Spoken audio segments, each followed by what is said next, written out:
Welcome to the town of Haverfordwest in Wales. Hi, we are in Haverfordwest, and over here is the old bridge. This is the River Cladow, and on my left, on the other side, this is the new bridge, and we're going to start our tour on the new bridge. We're going to head up the village and wrap around all the way back to the old bridge. So let's go on our tour. Thanks. Here's the map of Haverfordwest, and I'll show you how we're going to work our tour today. First, we're going to start here at the location of the new bridge. We're going to head down the quays all the way out here. Then we're going to head down to the Priory, then up the hill to St. Thomas, then down the hill to St. Mary the Virgin. Then we're going to visit St. Martin, and then we'll end up at the castle, head down here across the old bridge back home. So I hope you enjoy the tour. We're at Picton Place on one side of the new bridge in the town of Haverfordwest in Wales. And Haverfordwest was first founded by the Romans in the 4th century by Magnus Maximus.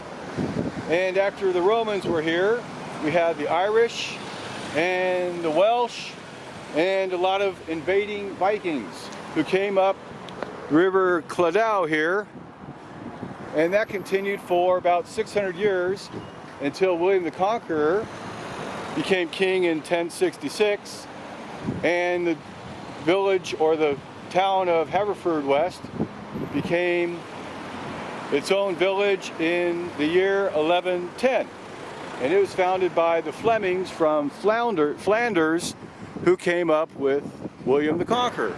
So we're on what's called the new bridge of Haverfordwest. And before the new bridge, there was the old bridge down to our right.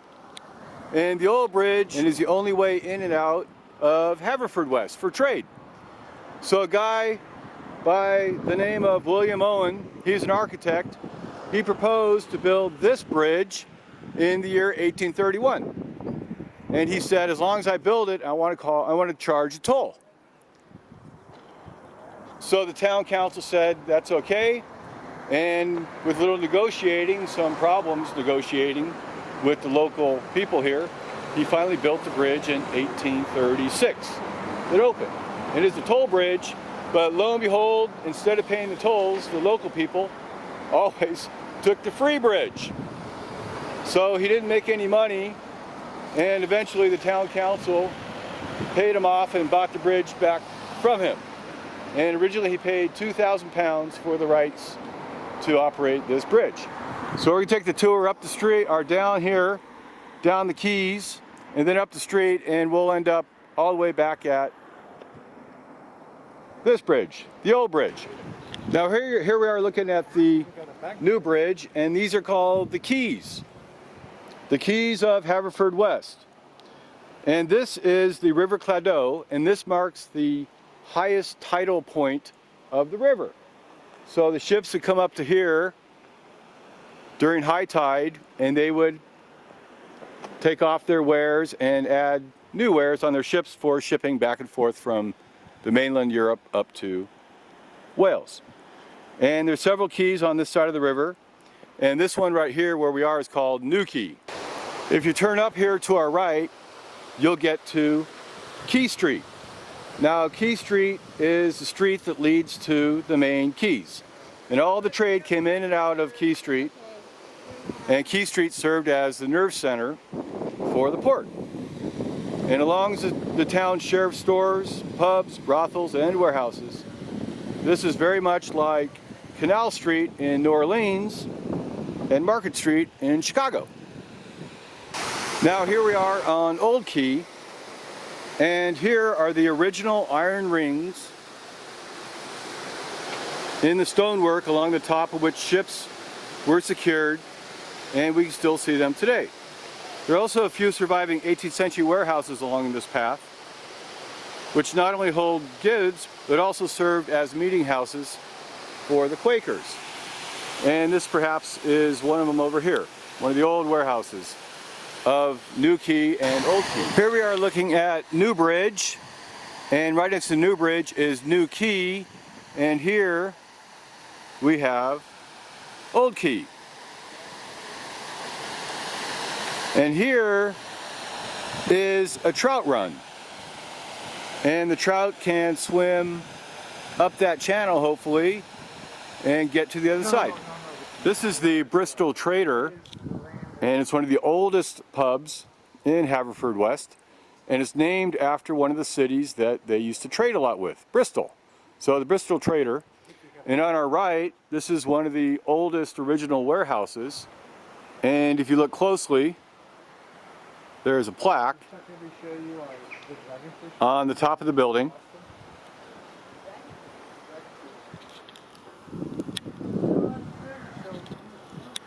Right here. And here is what the plaque would say. This quay was rebuilt at the expense of this corporation in the mayor of William Moore Esquire, August 1777. Haverfordwest Town Council Civic Society. Here's the Old Quay Snooker Club, one of the old buildings that serviced for the trading and the warehousing. Now these old buildings are warehouse buildings, but they also represent the old manufacturing businesses that catered to shipping, including the factory cottage and the tannery cottage. Now when the railroad came in 1853, the importance of the river and the quays became quite irrelevant, and the once vibrant industry and structures of Haverfordwest became slums. They were demolished in the 1930s. And so that ends our tour of the quays, and we're going to head up to the Priory, which is just around the corner. So we have the original warehouse buildings from the 1700s, right here. Here's our last look at the River Clodo as she moves upstream to the new and old quays. And here's where the ships would stop to offload their goods from Europe and then unload their goods like wheat and barley to ship back to Europe. It was very, very prosperous all the way up until the advent of the railroads in 1853. We're on Quay Street, and this path here will lead you down to the Priory, which is this little alleyway right here. And these are the gates to the Haverfordwest Priory, built as early as 1180. But the history of this place really begins in 1200, when Knight Robert Richard granted his lands to the Augustine Order of Monks. So I'll take you on a tour. So the Haverfordwest Priory was founded as a Christian monastery in the 1200s by Robert Fitz Richard of Haverford. He was a Flemish knight of William Marshall, Earl of Pembroke. And Robert donated the land to the Augustine Order in order to fill the tradition of wealthy men securing their entry into the afterlife. So the original church was known as the Augustinian Priory of St. Mary and St. Thomas the Martyr. The site flourished from 1200 to 1500 until the realm of Henry VIII, when he separated the Catholic Church in his campaign called the Dissolution of the Monasteries. So the prior of the Priory, just before its dissolution by Henry VIII, was the Bishop William Barlow. So in his mission as prior of this priory, William Barlow was given the mission to dissolve it, to steal all its metals and its stones and any precious artifacts and return them to King Henry VIII. Now by 1539, this once prosperous Augustine Priory was in complete ruins and ceased to exist. It is not until 350 years later, in the 1980s, that the Priory was excavated and conserved. And this is what we find today. And it was in peace for 300 years without any excavation, just sat here, ruining and ruining and eroding away. Here's a rendition of what the Priory would have looked like at the time. So I'm standing on what's called the presbytery, and on the far end is the main nave, and closer to that is the original tower of the church. Then we have the choir. On our right is the north transept here. On our left is the south transept, and right behind the south transept is the sarcity. And this here, next to the sarcity, would have been what's known as the chapel house. So this is the south transept, and here, this room, rectangular shape, would have been what's called the sarcity. And the sarcity is where the bishop or the prior or the person in charge would change into their ornamental garments before addressing the congregation.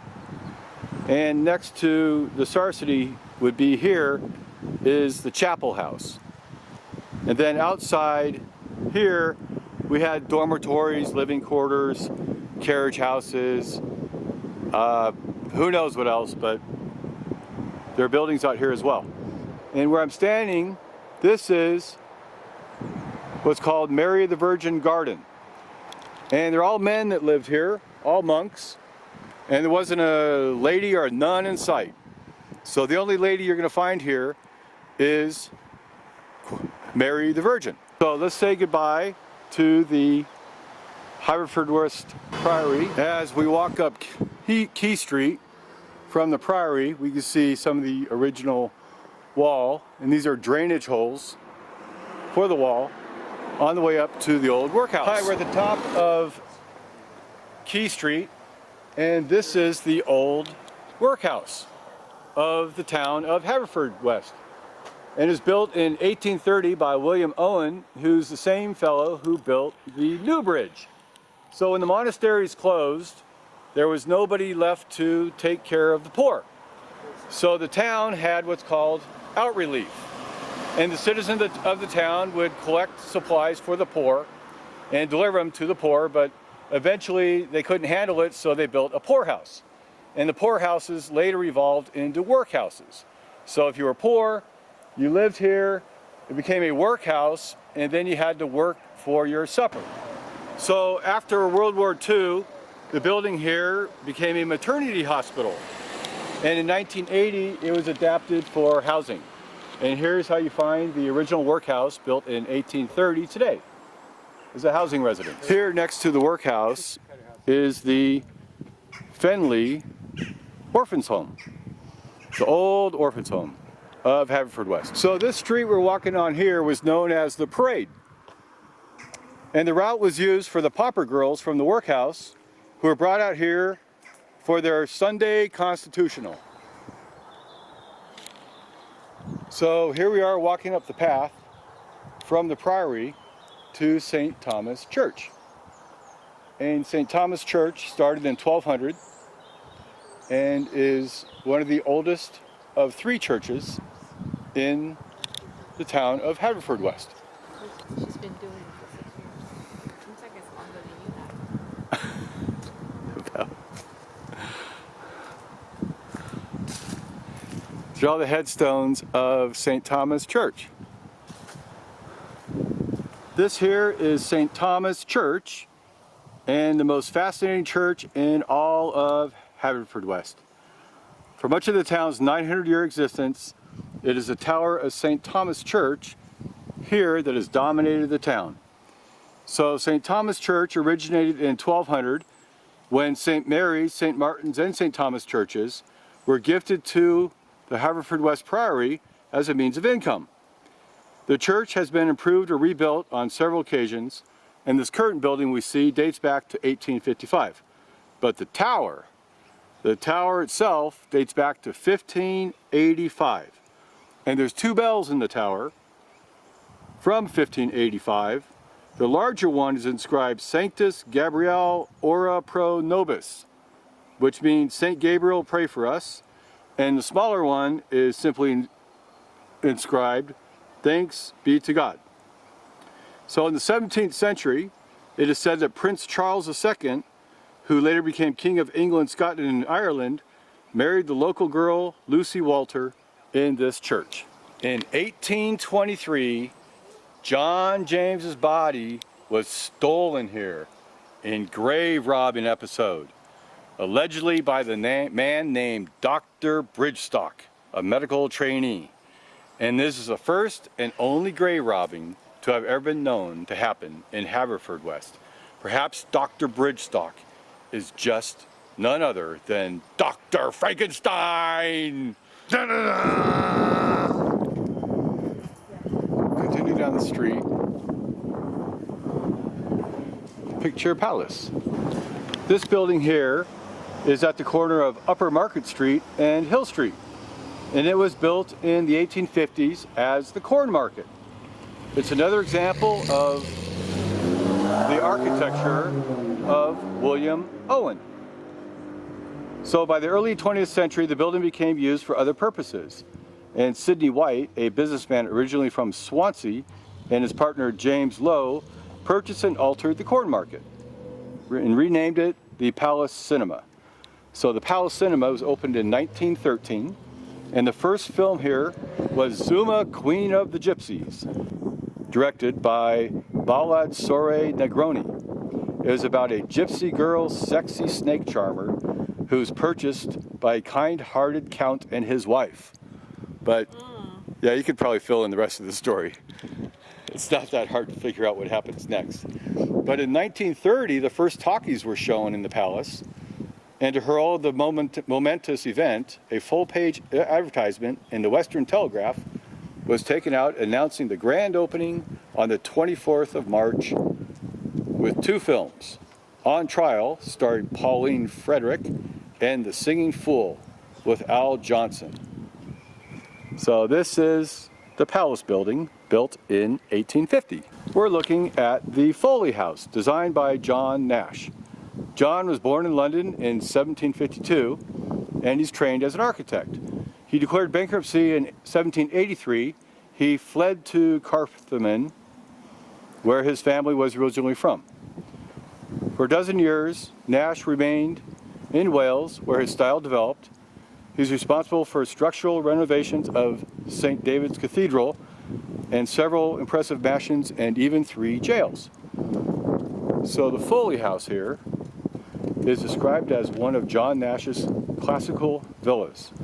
It was built for Richard Foley, a solicitor, whose family owned Ridgeway House and estate in Loudon. So Foley's brother, Admiral Sir Thomas Foley, was responsible for the remarkable victory at Abu Qir during the Napoleonic War of 1798. And this is where Admiral Horatio Nelson came to fame. This is Herman's Hill, and there's views from the castle here from different angles. And for this reason, cannons were placed here on the spot and bombarded the structure during the Civil War of 1642. This is the Moravian House, and John Gambold introduced Moravian Church to Haverfordwest in 1768.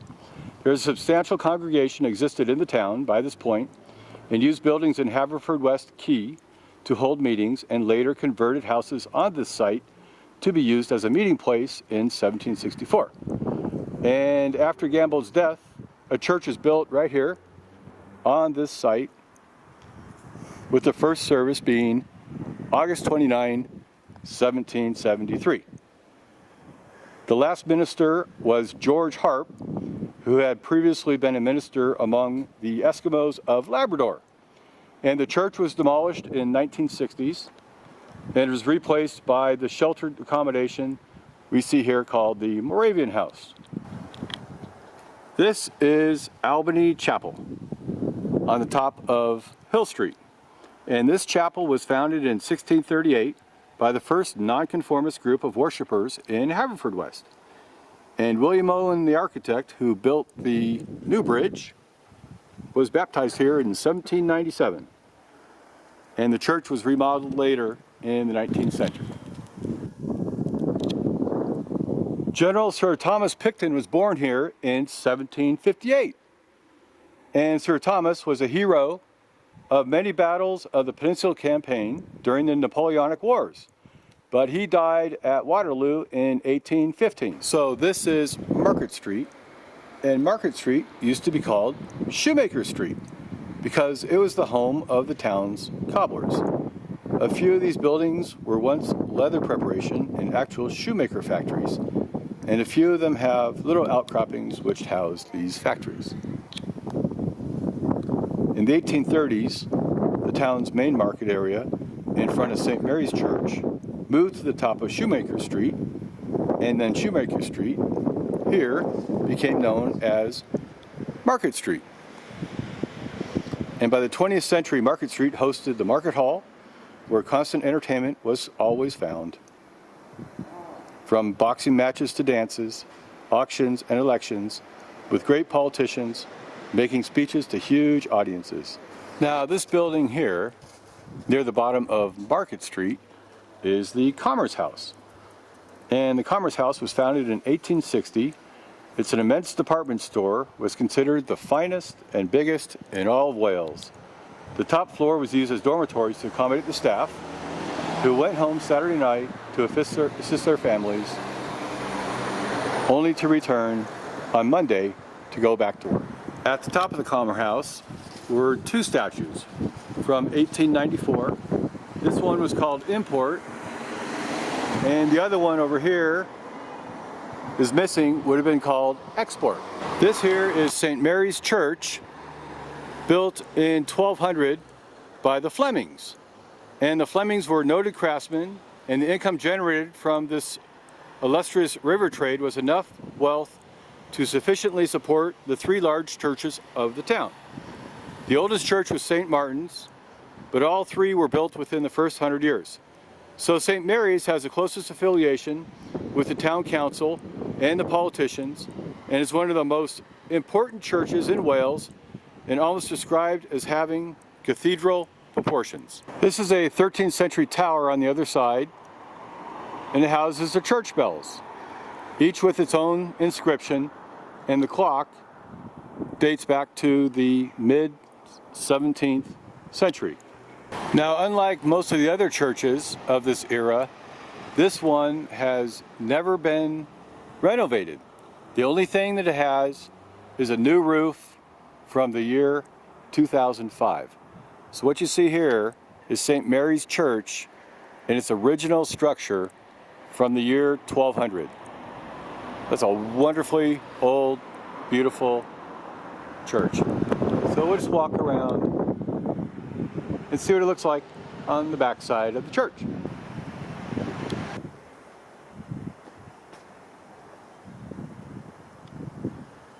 The church tower.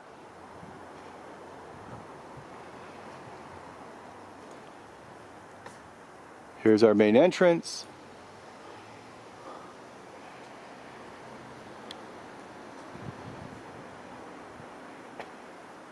Here we have the former Mary Tasker School. And Mary Tasker was born into a wealthy family on the outskirts of Haverfordwest at the time of the bubonic plague of the 1600s. So she lived only 40 years, and in her will she gave provisions to build a schoolhouse for both boys and girls. So this is the former schoolhouse of Mary Tasker. And here's another view of St. Mary the Virgin Church. So this is Hotel Mariners at Mariners Square, established in 1625, and over to the left was the jail. It had two small rooms and one on top of the other. This here is the Bethesda Chapel at the bottom of Barn Street. It's one of the town's two Baptist chapels and is much younger than the original three churches.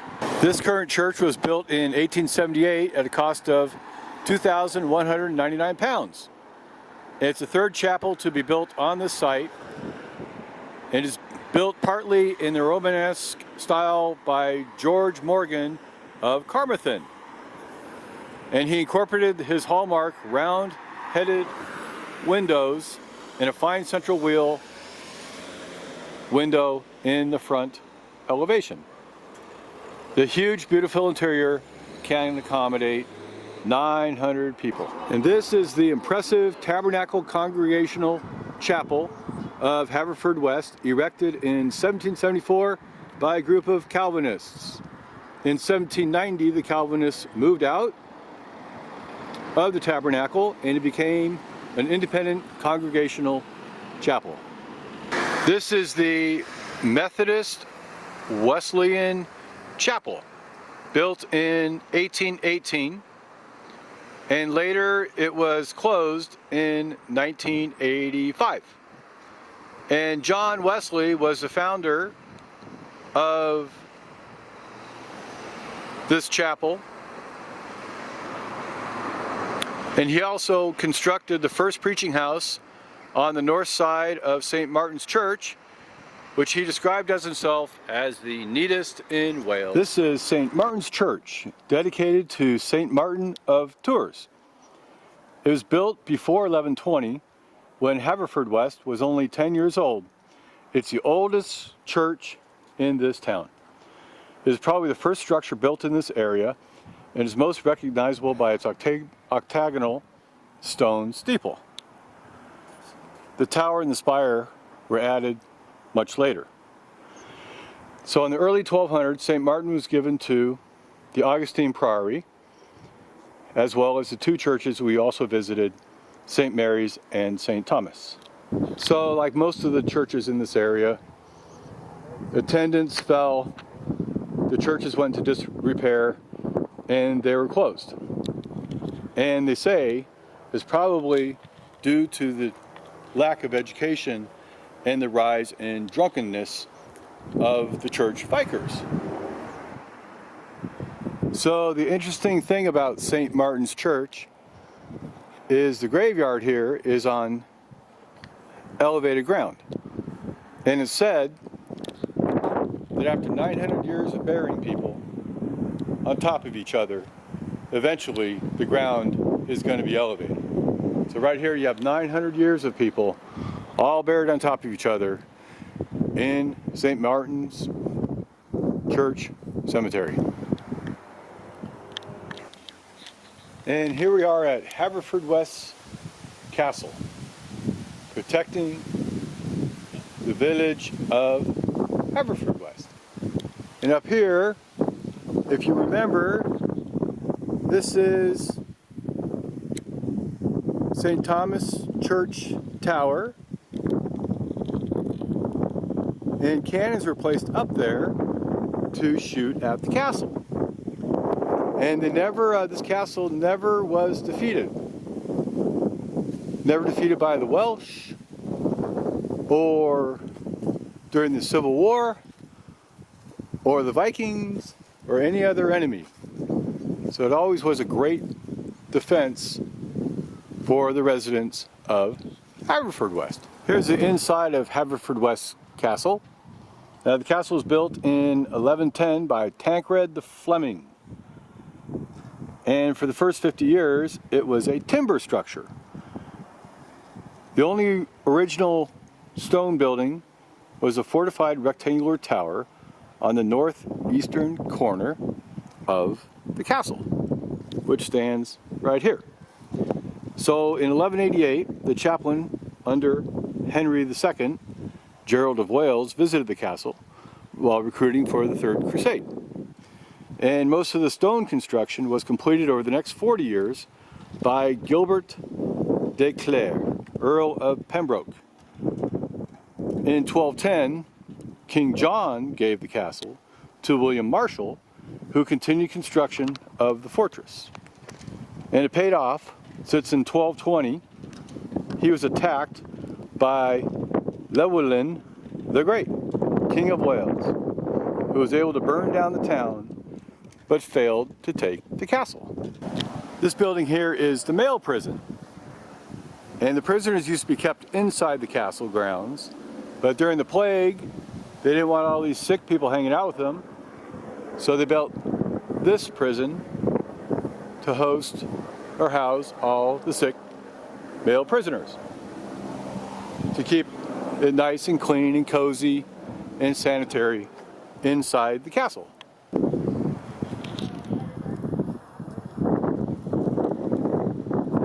Now we're going to end our journey by walking over the old bridge.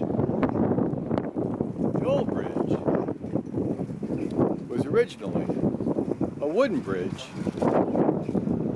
with a drawbridge to allow the ships to come back and forth. And that existed for 600 years until the early 1700s, where the bridge was built into this bridge we see today. This brick bridge. And this bridge was erected at the sole expense of Sir John Philip in the year 1726. And this bridge was going to be replaced by the toll bridge way down here that was built in 1826. But the bridge wasn't replaced because people like to take the free bridge instead of the toll bridge. So people still take the old bridge. Here comes my friend humming over the old bridge. Say goodbye to Haverfordwest. Bye. Bye. Bye.